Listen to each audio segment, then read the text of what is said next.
शांति की शक्ति से शांति जग में लानी है। ओम शांति। आज की मुरली है 13 जनवरी 2026 की। मीठे बच्चे, बाप की श्रीमत का रिगार्ड रखना, माना मुरली कभी भी मिस नहीं करना, हर आज्ञा का पालन करना। प्रश्न: अगर तुम बच्चों से कोई पूछे राजी खुशी हो तो तुम्हें कौन सा जवाब फलक से देना चाहिए? उत्तर: बोलो, परवाह थी पार ब्रह्म में रहने वाले की, वह मिल गया, बाकी क्या चाहिए। पाना था सो पा लिया। तुम ईश्वरीय बच्चों को किसी बात की परवाह नहीं। तुम्हें बाप ने अपना बनाया, तुम्हारे पर ताज रखा, फिर परवाह किस बात की। ओम शांति। बाप समझाते हैं, बच्चों की बुद्धि में जरूर होगा कि बाबा बाप भी है, टीचर भी है, सुप्रीम गुरु भी है। इसी याद में जरूर होंगे। यह याद कभी कोई सिखला भी नहीं सकते।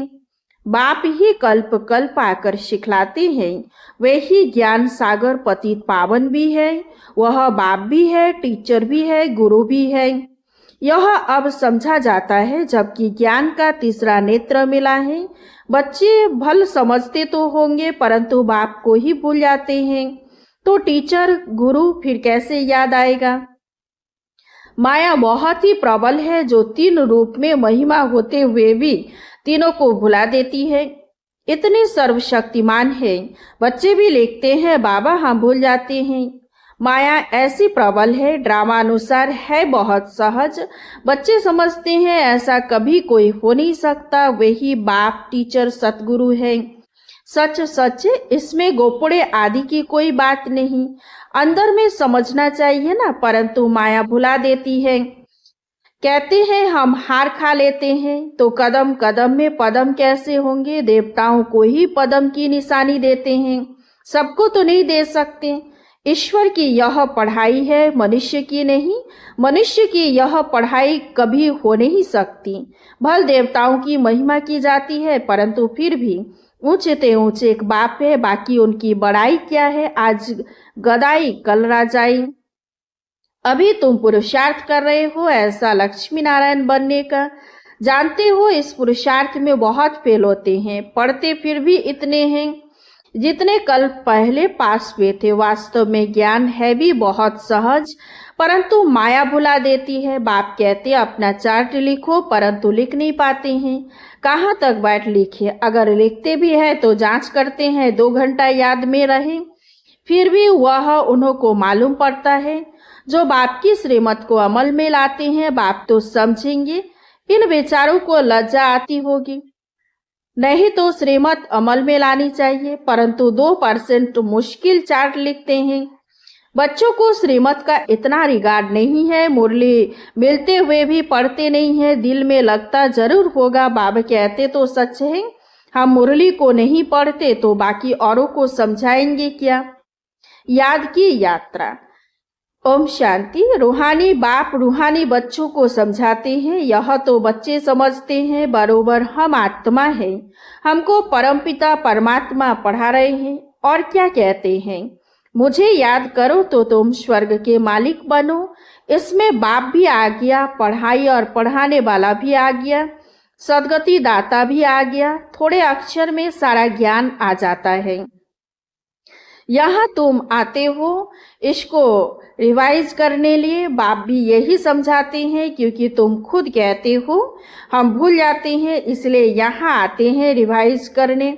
भल कोई यहाँ रहते हैं तो भी रिवाइज नहीं होता है, तकदीर में नहीं है। तदबीर तो बाप कराते ही है, तदबीर कराने वाला एक बाप ही है। इसमें कोई की पास खातिरी भी नहीं हो सकती है, ना स्पेशल पढ़ाई है। उस पढ़ाई में स्पेशल पढ़ने लिए टीचर को बुलाते हैं या तो तकदीर बनाने लिए सबको पढ़ाते हैं।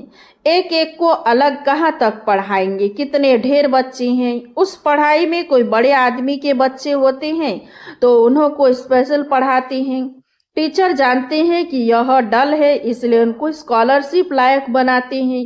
यह बाप ऐसे नहीं करते हैं, या तो एक रस सबको पढ़ाते हैं। वह हुआ टीचर का एक्स्ट्रा पुरुषार्थ कराना। यह तो एक्स्ट्रा पुरुषार्थ किसी को अलग से कराते नहीं, एक्स्ट्रा पुरुषार्थ माना ही मास्टर कुछ कृपा करते हैं। ऐसे तो भल पैसे लेते हैं, खास टाइम दे पढ़ाते हैं, जिससे वह जास्ती पढ़कर होशियार होते हैं। यहाँ तो जास्ती कुछ पढ़ने की बात है ही नहीं, इनकी तो बात ही नहीं है। एक ही महामंत्र देते हैं, मन मना भव।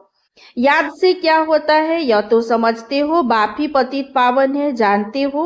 उनको याद करने से ही पावन बनेंगे। अब तुम बच्चों को ज्ञान है, जितना याद करेंगे उतना पावन बनेंगे, कम याद करेंगे तो कम पावन बनेंगे। यह तुम बच्चों के पुरुषार्थ पर है। बच्चों के बाप को याद करने से हमको यह लक्ष्मी नारायण बनना है। उन्हों की महिमा तो हर एक जानते हैं, कहते भी हैं। आप पुण्य आत्मा हो, हम पाप आत्मा है। ढेर मंदिर बने हुए हैं, वहां सब क्या करने जाते हैं? दर्शन से फायदा तो कुछ भी नहीं, एक दो को देख चले जाते हैं, बस दर्शन करने जाते हैं। फलाना यात्रा पर जाता है, हम भी जावे, इससे क्या होगा? कुछ भी नहीं। तुम बच्चों ने भी यात्राएं की है, जैसे और त्योहार मनाते हैं वैसे यात्रा भी एक त्योहार समझते हैं। अभी तुम याद की यात्रा भी एक त्योहार समझते हो। तुम याद की यात्रा में रहते हो, अक्षर ही एक है, मन मना भव। यह तुम्हारी यात्रा अनादि है। वह भी कहते हैं वह यात्रा हम अनादि करते आए हैं, परंतु तुम अभी ज्ञान सहित कहते हो हम कल्प कल्प यह यात्रा करते हैं। बाप ही आकर यह यात्रा सिखलाते हैं। वह चारों धाम जन्म बाय जन्म यात्रा करते हैं। यह तो बेहद का बाप कहते मुझे याद करो तो तुम पावन बन जाएंगे। ऐसे तो और कोई कभी नहीं कहते कि यात्रा से तुम पावन बनेंगे। मनुष्य यात्रा पर जाते हैं तो वह उस समय पावन रहते हैं। आजकल तो वहां भी गंध लगा पड़ा है, पावन नहीं रहते। इस रूहानी यात्रा का तो किसी को पता नहीं है। तुमको अभी बाप ने बताया है यह याद की यात्रा है सच्ची। वह यात्रा का चक्र लगाने जाते हैं, फिर भी वैसे का वैसे बन जाते हैं। चक्र लगाते रहते हैं, जैसे वास्को डी गामा ने सृष्टि का चक्र लगाया, यह भी चक्र लगाते ना। गीत भी है ना, चारों तरफ लगाए फेरे फिर भी हरदम दूर रहे। भक्ति मार्ग में तो कोई मिला नहीं सकते, भगवान कोई को मिला नहीं। भगवान से दूर ही रहे, फेरे लगाकर फिर भी घर में आकर 5 विकारों में फंसते हैं। वह सब यात्राएं हैं झूठी। अभी तुम बच्चे जानते हो यह है पुरुषोत्तम संगम युग, जबकि बाप आए हैं। एक दिन सब जान जाएंगे बाप आया हुआ है। भगवान आखिरी मिलेगा, लेकिन कैसे यह तो कोई भी जानते नहीं। यह तो मीठे मीठे बच्चे जानते हैं कि हम श्रीमत पर इस भारत को फिर से स्वर्ग बना रहे हैं। भारत का हो तुम नाम लेंगे, उस समय और कोई धर्म होता नहीं, सारी विश्व पवित्र बन जाती है। अभी तो ढेर धर्म है। बाप आकर तुमको सारे झाड़ का नॉलेज सुनाते हैं, तुमको स्मृति दिलाते हैं। तुम सो देवता थे, फिर सो क्षत्रिय, सो वैश्य, सो शूद्र बने, अभी तुम सो ब्राह्मण बने हो। यह हम सो का अर्थ बाप कितना सहज समझाते हैं। ओम अर्थात मैं आत्मा, फिर हम आत्मा, ऐसे चक्कर लगाती है। वह तो कह देते हम आत्मा सो परमात्मा, परमात्मा सो हम आत्मा। एक भी नहीं जिसको हम सो का अर्थ यथार्थ मालूम हो। तो बाप कहते हैं यह जो मंत्र है यह हरदम याद रखना चाहिए। चक्र बुद्धि में नहीं होगा तो चक्रवर्ती राजा कैसे बनेंगे? अभी हम आत्मा ब्राह्मण है, फिर हम सो देवता बनेंगे। यह तुम कोई से भी जाकर पूछो, कोई नहीं बताएंगे। वह तो 84 का अर्थ भी नहीं समझते। भारत का उत्थान और पतन गाया हुआ है, यह ठीक है। सतो प्रधान, सतो रजो तमो, सूर्यवंशी, चंद्रवंशी, वैश्यवंशी। अभी तुम बच्चों को सब मालूम पड़ गया है। बीज रूप बाप को ही ज्ञान का सागर कहा जाता है। वह इस चक्रों में नहीं आते हैं। ऐसे नहीं हम जीवात्मा सो परमात्मा बन जाते हैं, नहीं। बाप आप समान नॉलेजफुल बनाते हैं, आप समान गॉड नहीं बनाते हैं। इन बातों को बहुत अच्छी रीति समझना है, तब बुद्धि में चक्र चल सकता है। जिसका नाम स्वदर्शन चक्र रखा है, तुम बुद्धि से समझ सकते हो हम कैसे इस 84 के चक्र में आते हैं। इसमें सब आ जाता है, समय भी आ जाता है, वर्ण भी आ जाते हैं, वंशावली भी आ जाती है।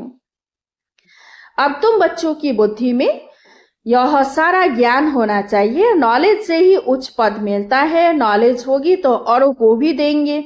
यहाँ तुमसे कोई पेपर आदि नहीं भराए जाते हैं।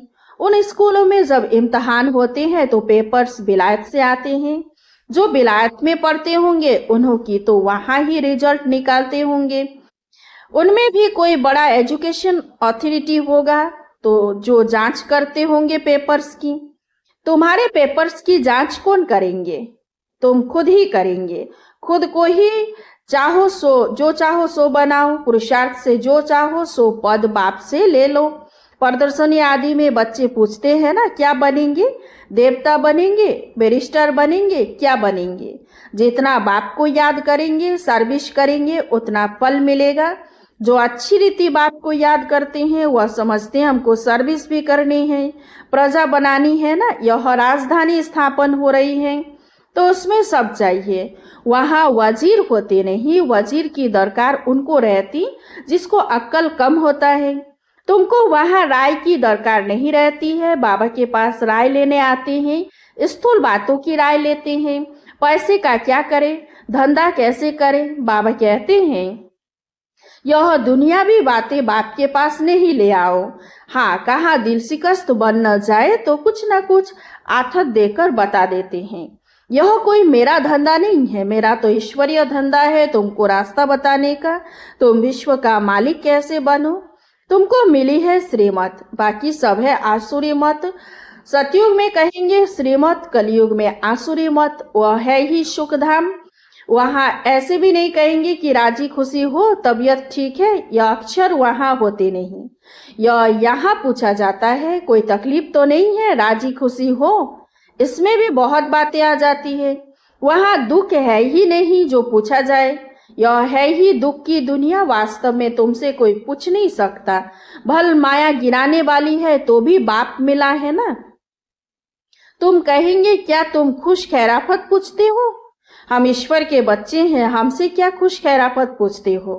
परवाह थी पार ब्रह्म में रहने वालों की, वह मिल गया, फिर किसकी परवाह? यह हमेशा याद करना चाहिए हम किसके बच्चे हैं। यह भी बुद्धि में ज्ञान है कि जब हम पावन बन जाएंगे तो फिर लड़ाई शुरू हो जाएगी। तो जब भी तुमसे कोई पूछे कि तुम राजी खुशी हो तो बोलो हम तो सदैव खुश राजी है। बीमार भी हो तो भी बाप की याद में हो। तुम स्वर्ग से भी जास्ती यहाँ खुश राजी हो, जबकि स्वर्ग की बादशाही देने वाला बाप मिला है जो हमको इतना लायक बनाते हैं। तो हमको क्या परवाह रखी है? ईश्वर के बच्चों को क्या परवाह? वहाँ देवताओं को भी परवाह नहीं। देवताओं के ऊपर तो है ईश्वर, तो ईश्वर के बच्चों को क्या परवाह हो सकती है? बाबा हमको पढ़ाते हैं। बाबा हमारा टीचर सतगुरु है। बाबा हमारे ऊपर ताज रख रहे हैं। हम ताजधारी बन रहे हैं। तुम जानते हो हमको विश्व का ताज कैसे मिलता है। बाप नहीं ताज रखते, यह भी तुम जानते हो। सतयुग में बाप अपना ताज अपने बच्चों पर रखते हैं, जिसको अंग्रेजी में कहते हैं क्राउन प्रिंस। यहाँ जब तक बाप का ताज बच्चों को मिले तब तक बच्चे को उत्कंठा रहेगी, कहाँ बाप मरे तो ताज हमारे सिर पर आवे। आस होगी प्रिंस से महाराजा बनूं। वहाँ तो ऐसी बात नहीं होती। अपने समय पर कायदे अनुसार बाप बच्चों को ताज देकर फिर किनारा कर लेते हैं। वहाँ वानप्रस्थ की चर्चा होती नहीं। बच्चों को महल आदि बनाकर देते हैं, आशाएं सब पूरी हो जाती हैं। तुम समझ सकते हो सतयुग में सुख ही सुख है। प्रैक्टिकल में सब सुख तब पाएंगे जब वहां जाएंगे। वह तो तुम ही जानो स्वर्ग में क्या होगा। एक शरीर छोड़ फिर कहाँ जाएंगे? अभी तुम्हें प्रैक्टिकल में बाप पढ़ा रहे हैं। तुम जानते हो हम सच सच स्वर्ग में जाएंगे। वह तो कह देते हम स्वर्ग में जाते हैं। पता भी नहीं है स्वर्ग किसको कहा जाता है। जन्म जन्मांतर यह अज्ञान की बातें सुनते आए। अभी बाप तुमको सत्य बातें सुनाते हैं। अच्छा, मीठे मीठे सिके लधे बच्चों प्रति माता पिता बाप दादा का याद प्यार और गुड मॉर्निंग। रूहानी बाप की रूहानी बच्चों को नमस्ते। हम रूहानी बच्चों की रूहानी बाप दादा को याद प्यार और गुड मॉर्निंग। नमस्ते नमस्ते नमस्ते। धारणा के लिए मुख्य सार 1 नंबर, सदा राजी खुशी रहने के लिए बाप की याद में रहना है। पढ़ाई से अपने ऊपर राजाई का ताज रखना है। 2 नंबर, श्रीमत पर भारत को स्वर्ग बनाने की सेवा करनी है। सदा श्रीमत का रिगार्ड रखना है। वरदान, श्रेष्ठ तकदीर की स्मृति द्वारा अपने समर्थ स्वरूप में रहने वाले सूर्यवंशी पद के अधिकारी भव। जो अपनी श्रेष्ठ तकदीर को सदा स्मृति में रखते हैं वह समर्थ स्वरूप में रहते हैं। उन्हें सदा अपना अनादि असली स्वरूप स्मृति में रहता है। कभी नकली फेस धारण नहीं करते। कई बार माया नकली गुण और कर्तव्य का स्वरूप बना देती है। किसी को क्रोधी, किसी को लोभी, किसी को दुखी, किसी को अशांत बना देती है। लेकिन असली स्वरूप इन सब बातों से परे है। जो बच्चे अपने असली स्वरूप में स्थित रहते हैं वह सूर्यवंशी पद के अधिकारी बन जाते हैं। स्लोगन, सर्व पर रहम करने वाले बनो तो अहम और वहम समाप्त हो जाएगा। अव्यक्त इशारे, इस अव्यक्ति मास में बंधन मुक्त रह जीवन मुक्त स्थिति का अनुभव करो। जब आपकी रचना कमल पुष्प जल में रहते जल के बंधन से मुक्त है, तो जब रचना में यह विशेषता है तो क्या मास्टर रचता में नहीं हो सकती? जब कभी बंधन में फंस जाओ तो अपने सामने कमल पुष्प का दृष्टांत रखो कि जब कमल पुष्प न्यारा प्यारा बन सकता है तो क्या मास्टर सर्वशक्तिवान नहीं बन सकते? तो सदा बन जाएंगे। अच्छा, ओम शांति। इस चैनल को सब्सक्राइब कीजिए, लाइक कीजिए, कमेंट कीजिए और शेयर कीजिए। शांति की शक्ति से शांति जग में